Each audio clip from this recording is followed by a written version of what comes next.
संस्कृत मित्राणी नवा संस्कृता are Sanskrit study में आप सभी भाई बहनों का हार्दिक स्वागत अभिनंदन करते हुए यूट्यूब के ऑनलाइन प्लेटफॉर्म पर हम लोग महाकवि भवभूति वीर अष्टम उत्तरामचरितम के तृतीय अंक का हम लोग वाचन कर रहे हैं। उत्तरामचरितम में तृतीय अंक में अब तक हम लोगों ने 21 श्लोकों का वाचन कर लिया है। आज हम श्लोक नंबर 22 का वाचन करेंगे। इसके पूर्व हमने देखा कि वह गोदावरी का तट से ले जा करके भगवान रामचंद्र को जो उनका शयन कक्ष होता है वह वासंती दिखलाती है।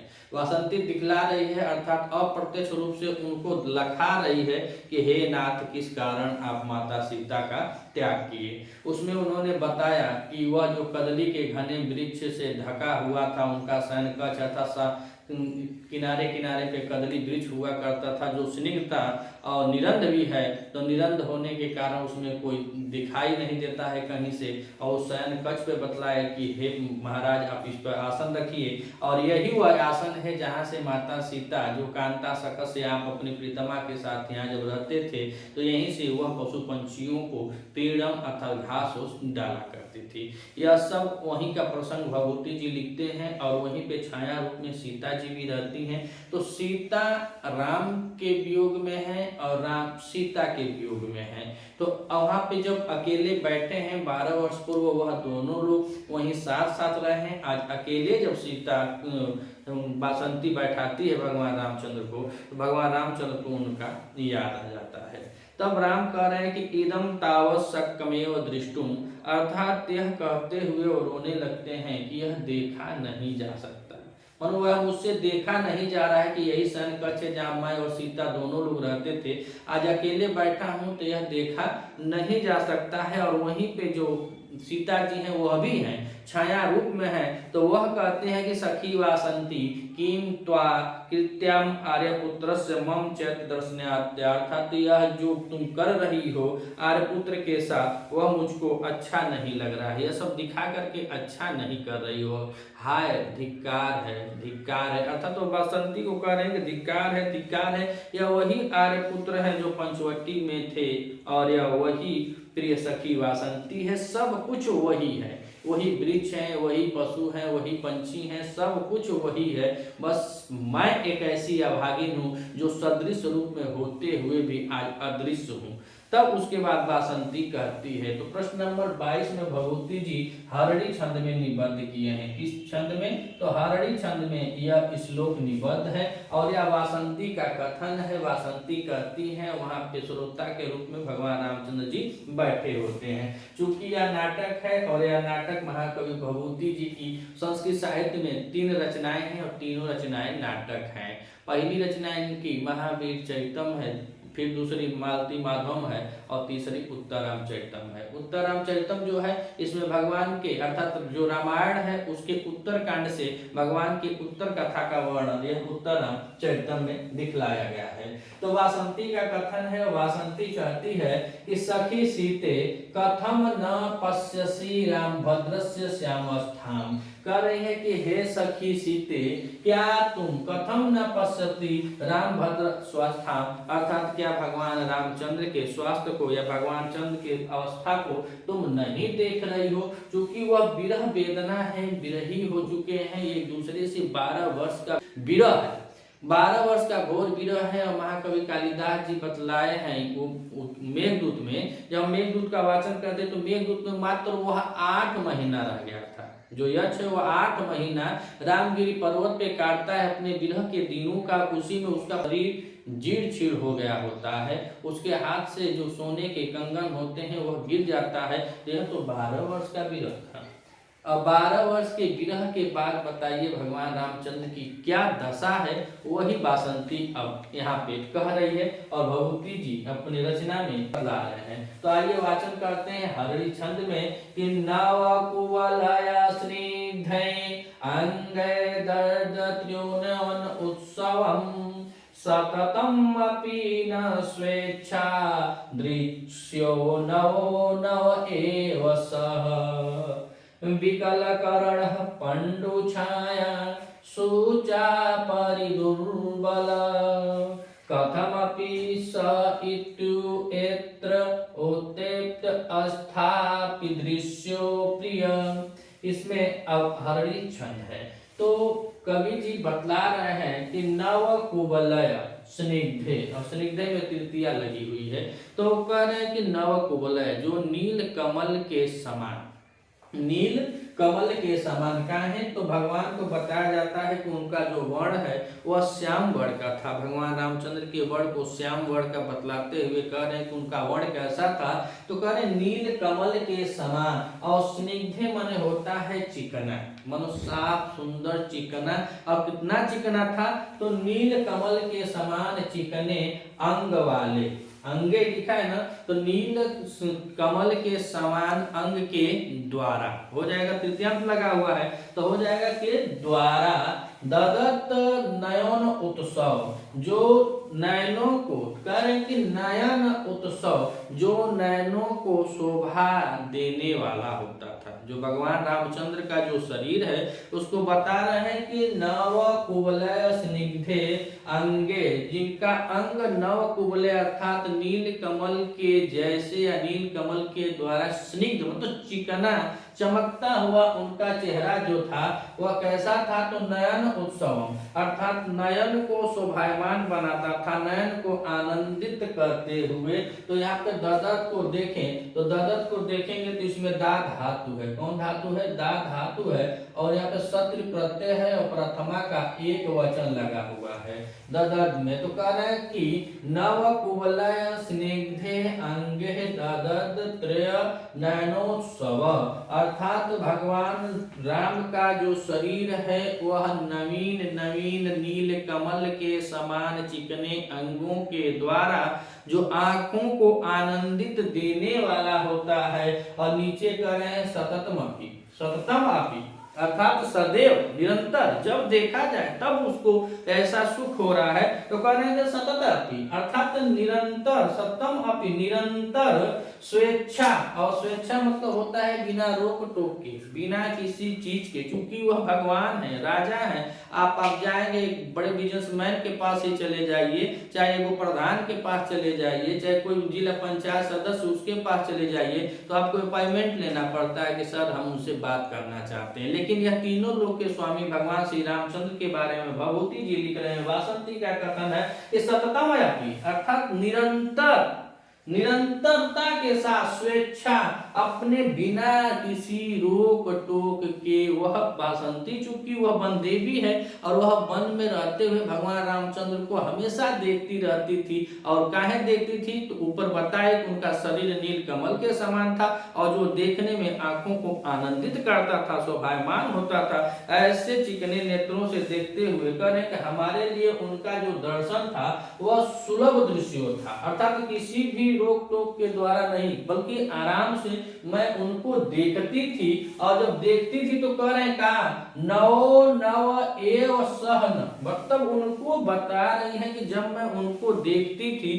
तो हम नए नए ही लगते थे। हमेशा कैसे लगते थे, तो नवो नव एव सहन अर्थात वह निरंतरता के साथ मैं उनको जब देखती थी तो बड़े सुलभ दर्शन के साथ माने भगवान रामचंद्र के बारे में है कि वह नवो नव अर्थात वह हमेशा नवीन ही दिखाई देते थे। यह पहले का है, 12 वर्ष पहले का है, जब वासंती जब देखती थी भगवान रामचंद्र को, जब सीता और भगवान रामचंद्र जी एक साथ रहते थे। वह शयन कक्ष का वर्णन है इसके पहले श्लोक में। उसके बाद ये वासंती का कथन है और वासंती कहती है कि उनका शरीर नील कमल के समान सिग्न था तथा चिकना था। ऐसे अंगों को मैं देखती थी तो मेरे आंखों की शोभा बढ़ जाती थी, और आंखों की शोभा बढ़ने के साथ कह रहे हैं सततम अपि निरंतर, निरंतर और स्वेच्छा दृश्य अर्थात सुलभ ढंग से जब उनको देखा जाता था तो बार बार देखने पे भगवान रामचंद्र बार बार कुछ नए दिखाई देते थे। बार बार उनको देखे तो बार बार वह क्या दिखाई देते थे, नए नए दिखाई देते थे। लेकिन अब क्या कर रही है, तो कह रहे हैं कि विकल कर्ण पांडु छाया सूचा पर दुर्बल, सूचा पर दुर्बल। तो सूचा को हम देखेंगे तो सूचा में सूच और सूच के साथ इसमें देखें तो किप प्रत्यय लगा हुआ है। कौन सा प्रत्यय लगा हुआ है, किप प्रत्यय लगा हुआ है। तो सूचा मतलब होता है दुख, जो उनका वियोग है, शोक है, उसी को कह रहे हैं कि सूचा। सूचा इस शोक के कारण विकल करण, उनकी जो इंद्रियां हैं, जो शरीर की इंद्रियां हैं, वह इंद्रियां कैसी हो गई हैं, तो वह क्षीण हो गई हैं। तो शोचः विकल करण अर्थात शोचः विकल करण, जैसे शोक उनके अंदर माता सीता के त्याग देने के बाद जो शोक रूपी उनके हृदय को तड़पा रहा है, और पहले ही इस श्लोक में बताया कि कुटपाक प्रतीकासो, हे भगवान, हे रामभद्र, चूंकि इनके नायक हैं, उत्तरामचरितम भगवती के नायक हैं रामभद्र जी, तो कह रहे हैं कि अब तुम्हारे करुण को मैं शुरू कर रहा हूं। और तृतीय अंक का यह 22वां श्लोक भी है। तो वही वासंती सोचा, जो शोक है ना, उस शोक के कारण विकल करण, जो उनकी इंद्रियां हैं, जो आहाव भाव है, जो रंग रूप है, जो चेहरा है, वह इंद्रियां कैसी हो गई है, तो कह रहे हैं कि पांडु छाया, पांडु माने पीला और छाया माने कुसुम का पीत वर्ण हो गया है, और क्या हो गया है, परिदुर्बल, और बहुत दुर्बल हो गए हैं। तो शोक के कारण उनकी जो इंद्रियां हैं वह बहुत विकल करण हो गई है, अर्थात उनकी इंद्रियां जीर्ण क्षीण हो गई हैं, और कह रहे हैं कि परिदुर्बल, बहुत कमजोर हो गए हैं। और जब बहुत कमजोर हो गए हैं तो उनकी दशा क्या है, तो पीत वर्ण की हो गए हैं, अर्थात उनका जो शरीर है वह पीला पड़ गया है। किसके शोक में, तो माता सीता के शोक में उनका शरीर जो है वह पीला पड़ गया है। और जब पीला पड़ गया है तो कह रहे हैं कि वह कथम कथम अपि, वह अब कैसे दिखाई रहे हैं, तो कह रहे हैं सह वह कथम अपि है उपनेतव्य स्थापित दृश्य प्रिय है, वह कैसे दिखाई दे रहे हैं, तो कह रहे हैं कि सह कथम अपि इति उत्पेतव्य स्थापति दृश्यो प्रिय, मतलब उत्पेत में हम देखें तो इसमें उत और उत के साथ यहाँ पे नी, और नी के साथ यहाँ पे तव्य प्रत्यय लगा हुआ है। कौन सा प्रत्यय लगा हुआ है, तव्य प्रत्यय लगा हुआ है, तो बना है का उत्तेव्य, बन गया क्या, उत्तेव्य। तो कह रहा है कि सह वह कथमपि इति उत्तेव्य स्थापित दृश्यो प्रिय, जबकि वह इतने क्षीण हो गए हैं फिर भी वह कैसे दिखाई दे रहे हैं, तो कह रहे फिर भी वह दृश्यो प्रिय, देखने में प्रिय लग रहे हैं। इतना शोक है, इतना शोक है कि उनका शरीर पीला पड़ गया है, उनकी इंद्रियां विकल हो गई हैं, अर्थात जीर्ण क्षीण हो गई हैं, उनका शरीर पीला पड़ गया है, बहुत दुर्लभ हो गए हैं। उसके बाद भी बता रही है कि भगवान रामचंद्र जी हैं, तो वह देखने में कैसे हैं, तो वह देखने में समझ जाए कि हर कठिनाइयों से उत्पन्न कर है ना, उत्नितव्य, हर कठिनाइयों के बावजूद भी सह वह कथम अपि दृश्यो प्रिय, फिर भी वह देखने में सुंदर लग रहे हैं।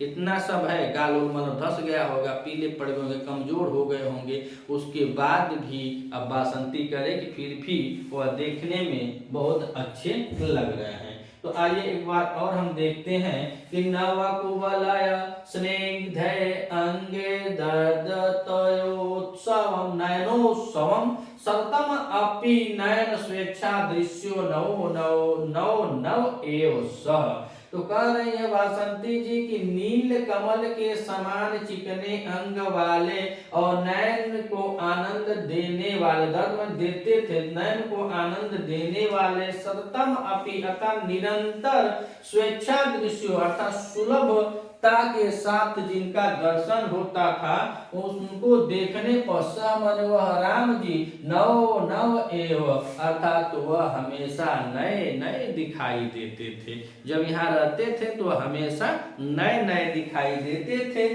और नीचे कह रही है क्या कि विकल करण पांडु छाया सोचा परिदुर्बल, विकल कर, तो कह रहे हैं कि यहाँ पे कि पांडु अस्निग्ध, अस्निग्ध तो हम देखें यहाँ पे तो स्निग्ध में क्या है कि स्निग्ध, और स्निग्ध के साथ इसमें कत प्रत्यय लगा हुआ है, तो बना है स्निग्ध, और इसमें तृतीया भी लगी हुई है।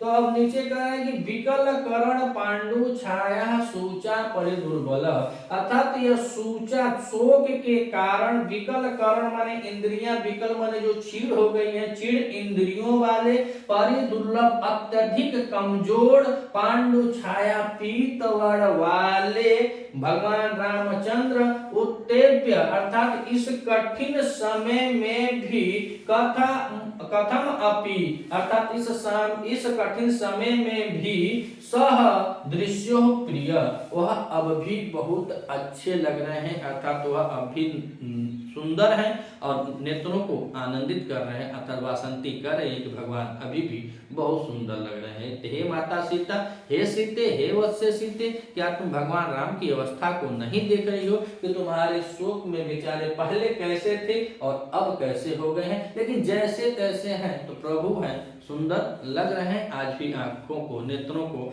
आनंदित कर रहे हैं या नेत्रों को प्रिय लग रहे हैं। अगर आप इस चैनल पर नए हैं तो चैनल को सब्सक्राइब कीजिएगा, वीडियो अच्छी लगे तो वीडियो को लाइक कीजिएगा और इससे पूर्व जो वाचन की वीडियो पड़ी हुई है इसके प्लेलिस्ट में जाइएगा, वहाँ पे संपूर्ण वाचन की वीडियो पड़ी हुई है। स्पेशल यूपी टीजीटी के लिए यहाँ पे सभी ग्रंथ जितने भी यूपी टीजीटी में लगे हुए हैं सबका वाचन हमारे प्लेलिस्ट में है। मिलते हैं अगले वीडियो में, तब तक के लिए नमः संस्कृत।